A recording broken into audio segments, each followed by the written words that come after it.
할렐루야. 오늘 또 하늘의 음성을 듣는 한날입니다. 오늘은 도망친 하갈을 만나 주신 하나님에 대하여 은혜 나누도록 하겠습니다. 생명 양식은 창세기 16장 7절 말씀입니다. 여호와의 사자가 광야의 샘 곁 곧 술길 샘물 곁에서 그를 만나. 이는 하나님의 말씀이니라. 아멘. 자, 하갈은 아브라함과 동침하여 잉태한 다음에 사라를 멸시하였죠. 그리고 사라는 화가 나서 하갈을 학대하였습니다.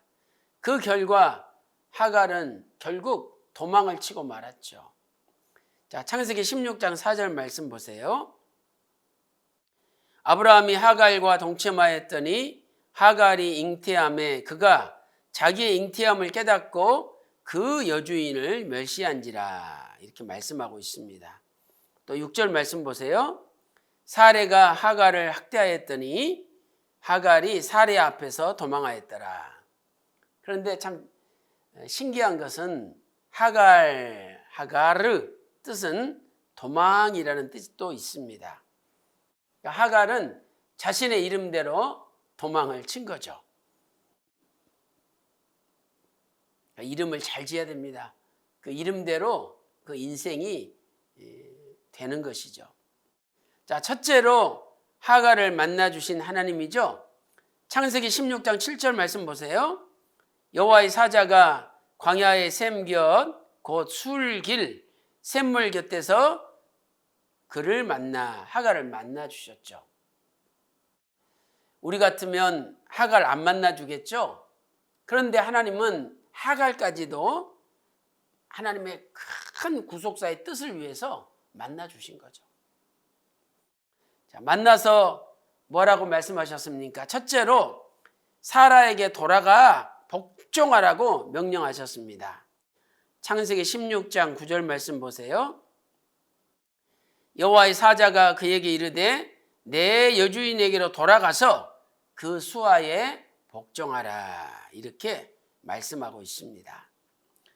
두 번째는 하갈의 자손도 크게 번성할 것을 약속해 주셨죠. 창세기 16장 10절 말씀 보세요. 여호와의 사자가 또 그에게 이르되 내가 네 자손으로 크게 번성하여 그 수가 많아 셀 수 없게 하겠다, 약속해 주셨습니다. 그리고 심지어는 하갈의 뱃속에 있는 아이의 이름 이스마엘을 알려주셨죠. 자, 창세기 16장 11절 말씀 보세요.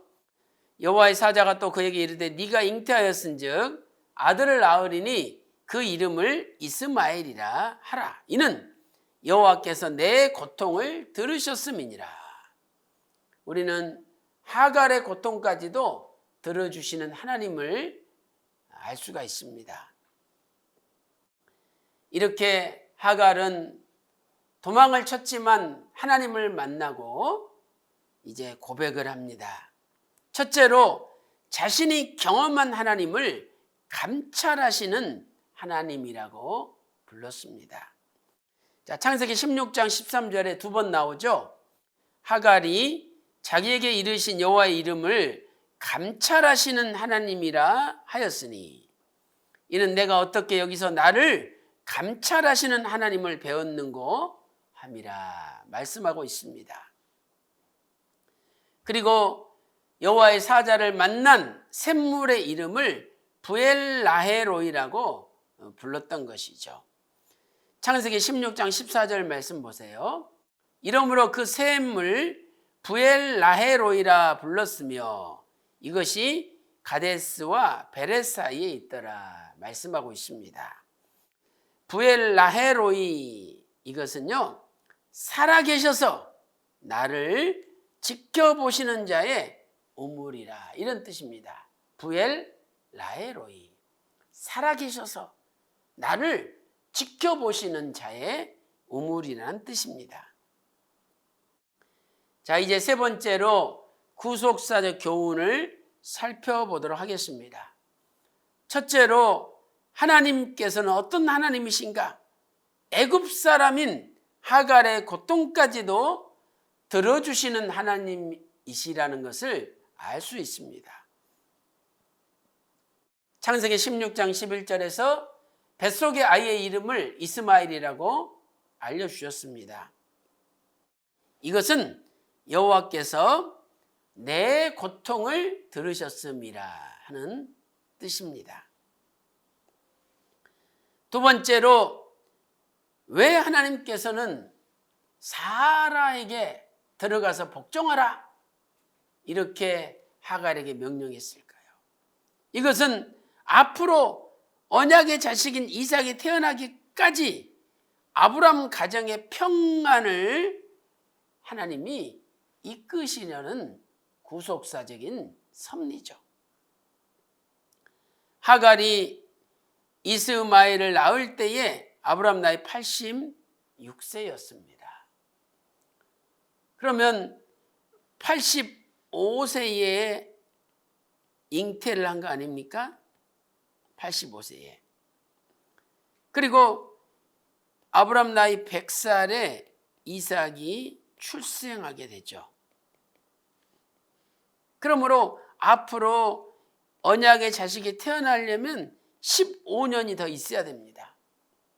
하나님께서는 이 15년 언약의 자식이 태어날 때까지 아브라함 가정이 화평하고 화목하기를 원하셨습니다.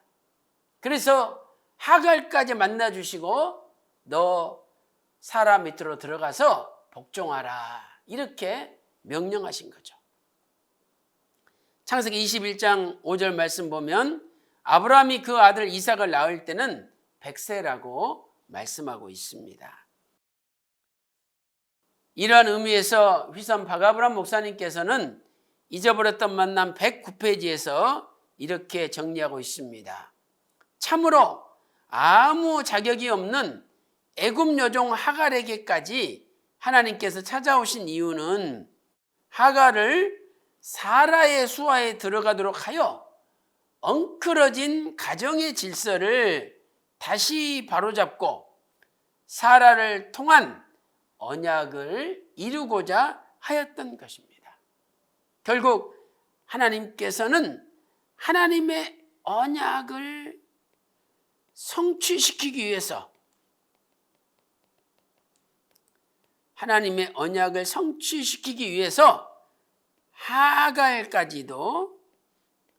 하갈에게까지 나타나신 거죠. 그래서 오늘 우리는 하나님의 목적은 하나님의 언약을 성취하는 데 있다는 것을 깨달을 수가 있습니다. 그러므로 하나님의 언약을 위해서 인생을 살아갈 때에 반드시 하나님이 그분은 붙잡아 주시고 그 자식들을 붙잡아 주시는 거죠. 오늘 또 하나님의 언약편에 서서 끝까지 하나님께 붙잡힌 바 되어 살아가는 남은 인생이 되시기를 주님의 이름으로 축원합니다. 기도 올리겠습니다. 하나님 아버지, 하나님께서는 언약의 자식 이삭이 태어날 때까지 아브라함의 가정의 화평을 위하여 하갈에게까지 나타나셔서 감찰하시는 하나님을 보여주시고 또한 하갈에게 사라 밑으로 들어가서 복종하라고 명령을 하셨습니다. 하나님의 온통 관심사는 언약의 성취에 초점을 맞추고 있습니다. 아버지 하나님, 우리의 남은 생에도 하나님의 언약만을 붙잡고 하나님의 언약 편에 서서 하나님의 기쁨이 되는 믿음의 삶을 살게 하여 주시옵소서. 오늘 하루도 믿음으로 승리할 줄로 믿고 존귀하신 예수님의 이름으로 간절히 기도 올리옵나이다. 아멘.